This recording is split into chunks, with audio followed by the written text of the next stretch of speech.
और जयपुर न्यूज 18 की खबर का बड़ा असर हुआ है। बड़ी खबर जयपुर से आपको दे रहे हैं। निजी स्कूलों में प्री एडमिशन के नियम में बड़ा बदलाव किया गया है।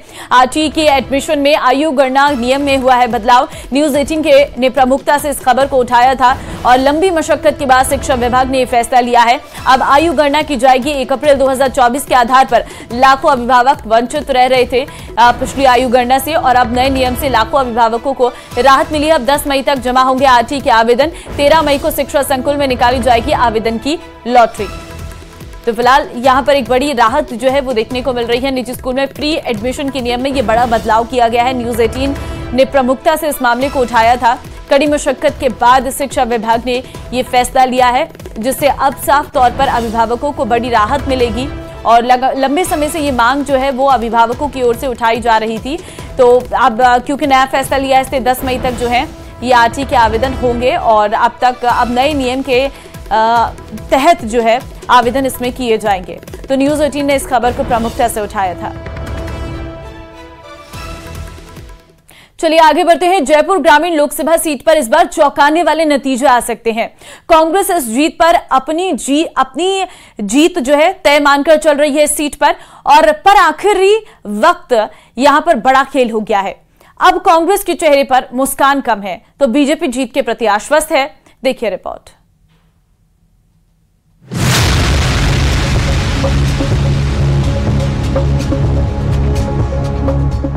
जयपुर ग्रामीण में क्या पलट गई बाजी। मतदान से एक दिन पहले ही हो गया खेला। जातियों की किलेबंदी में बीजेपी ने लगाई सेंध।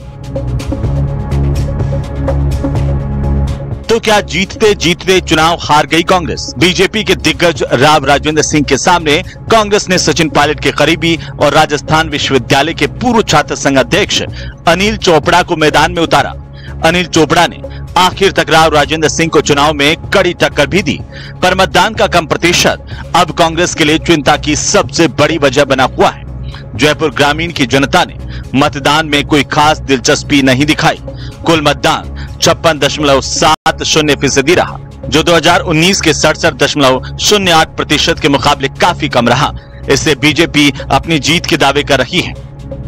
भारतीय जनता पार्टी जिस प्रकार से इस चुनाव के अंदर उन्होंने एकजुट होकर कार्य किया है, 25 की 25 सीटें आना मुझे ऐसा लगता है संपूर्ण रूप से संभव है। कहीं भी कोई शंका की गुंजाइश है नहीं। सबसे बड़ी इश्यूज क्या है जिन पे वोट कर रही जनता राष्ट्र हित में वोट करी, राष्ट्र की नीतियों को लेकर वोट कर रही है। नरेंद्र मोदी जी की जो योजना है उनको लेकर वोट, चाहे वो JJM हो, चाहे वो नदी से नदी जोड़ने की बात हो, चाहे किसान की आय को दुगनी करनी हो, या किसान की व्यवस्था, किसान की खेती के तरीके और व्यवस्थाओं को और सुसज्जित करना हो, ये सारी चीजें उसके अंदर है। अब एक नजर डालते हैं जयपुर ग्रामीण लोकसभा सीट पर विधानसभावार मतदान के प्रतिशत पर।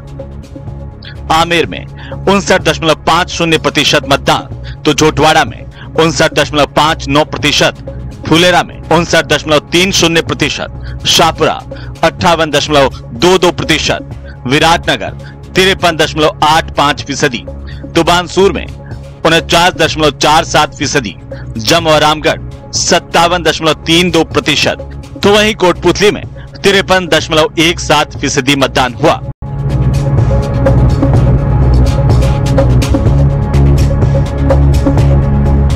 इसी का मतदान प्रतिशत में जीत और हार का आंकड़ा छिपा है।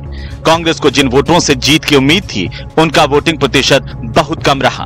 पहले यह अटकलें लगाई जा रही थी कि जाट प्रत्याशी होने के कारण इस सीट की 5 विधानसभा सीटों पर जाट समुदाय से आने वाले अनिल चोपड़ा के पक्ष में मतदान करेंगे, पर ऐसा कहीं भी दिखाई नहीं दिया। यादव वोट बैंक के कांग्रेस में शिफ्ट होने के पहले कयास लगाए जा रहे थे, मगर आखिर में यादवों का पलड़ा भी भाजपा के पक्ष में झुकने की खबर आई। सचिन पायलट समर्थित उम्मीदवार होने की वजह से अनिल चोपड़ा के पक्ष में गुर्जरों के बीच अनिल चोपड़ा की जनसभाएं तो बड़ी बड़ी हुई, पर कोटपुतली की गुर्जर बहुल सीट पर वोटिंग सिर्फ 53% हुई।